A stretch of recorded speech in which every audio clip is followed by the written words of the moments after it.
Happy Friday mga bayang karerista. Greet ko muna ang ating mga members na sina Sir Jonathan Africa, Mante Buwan, Florentino Ruiz, Les Trimble at Sir Jack Bauer. Carrera Tips May 30, 2025. Race 1, 3-year-old and above maiden race. Distance 1,400 meters na merong 8 entries. Start ito ng winner take all, races 1 to 7. Dito sa race 1, sisingilin ko na yung entry number 3, Sir Aladdin, sakay ni J. Bernandez. Nung May 21, nag-barrier yan. Gumawa ng 114.2 sa 1-2 at nakapigil lang yan. Kaya tingin ko nakalalamang yan.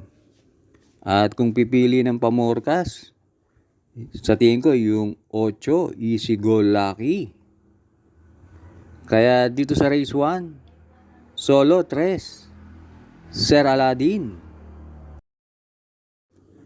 Race 2, Pilocom Rating Base Class 5, 6 to 10 split. Distance 1,200 meters na merong 8 entries. Start ito ng Peak 6, races 2 to 7.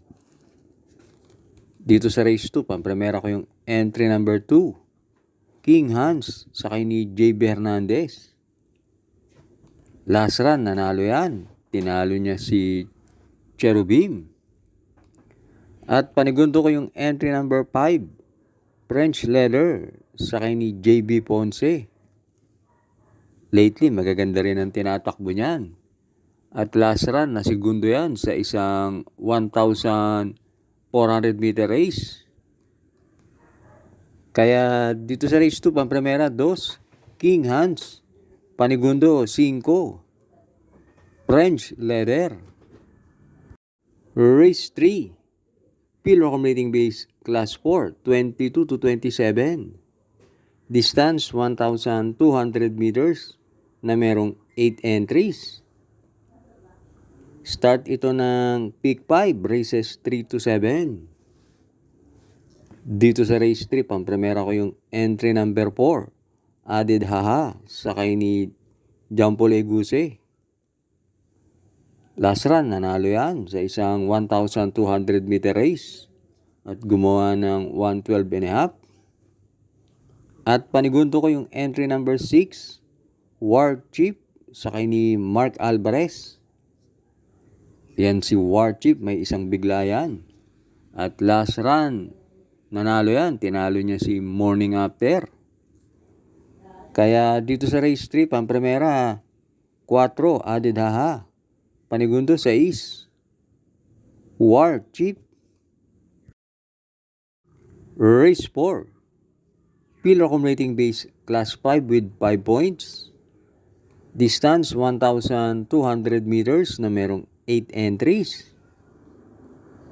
Start ito ng Peak 4, races 4 to 7. Dito sa race 4, sosolohin ko na yung entry number 5, Winter's Fury, sakay ni Jampo Leguse. Meron yan tiyempong 1:16 sa 1-2, kaya tingin ko nakalalamang yan. Kaya dito sa race 4, solo 5, Winter's Fury.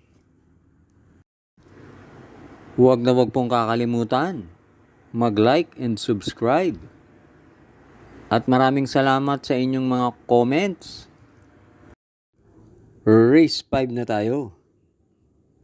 Pilocom Rating Base Class 5 with 5 points split. Distance 1,200 meters na merong 8 entries. Start ito na huling DD1, races 5 to 7. Dito sa race 5, pampremera ko yung entry number 7, Apollo, sakay ni Patty Dilema. Last run, inabot lang yan ni Clairvoyant.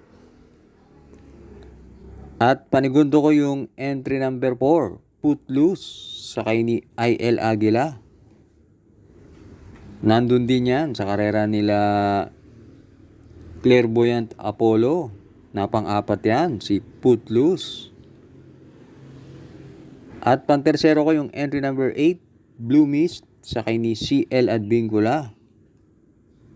Sa tingin ko, magandang dehado yan. At kahit diremate yan, nasa labas naman ng numero. Kaya dito sa race 5, pang-primera, 7, Apollo. Panigundo, 4, Footloose. Pang-tercero, 8, Blue Mist. Race 6, Pillar Accumulating Base Class 5, 11 to 15, split. Distance, 1,200 meters na merong 8 entries. Magandang karera tong race 6. Bahala na kayong magdagdag ng kursunada nyo. Pampremera ko dito yung entry number 7, Real Equity, sakay ni Mark Alvarez. Yan ang babandera at tamang-tama, maiksi lang ang distansya. Panigundo ko yung entry number 3, Lord Bentley, sakay ni J.R. De Ocampo.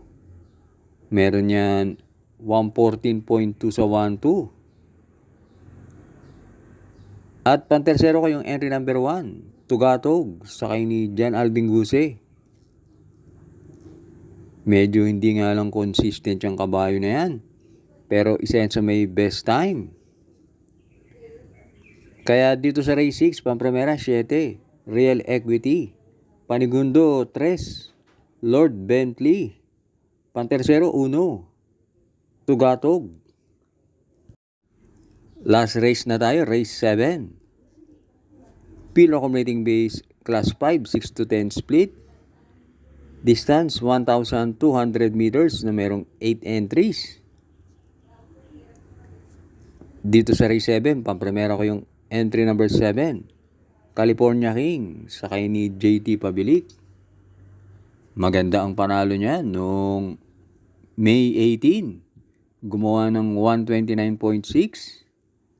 At kahit maiksi ang distansya, tingin ko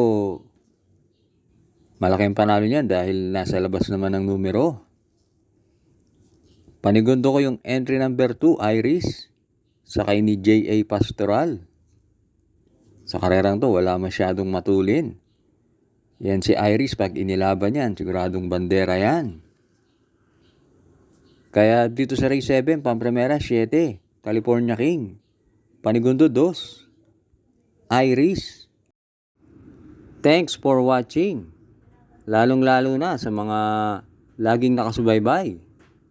At greet ko lang ang mga batang Santa Ana dyan sa Barangay 875. At greet ko rin ang mga batang Tondo na laging nakasubaybay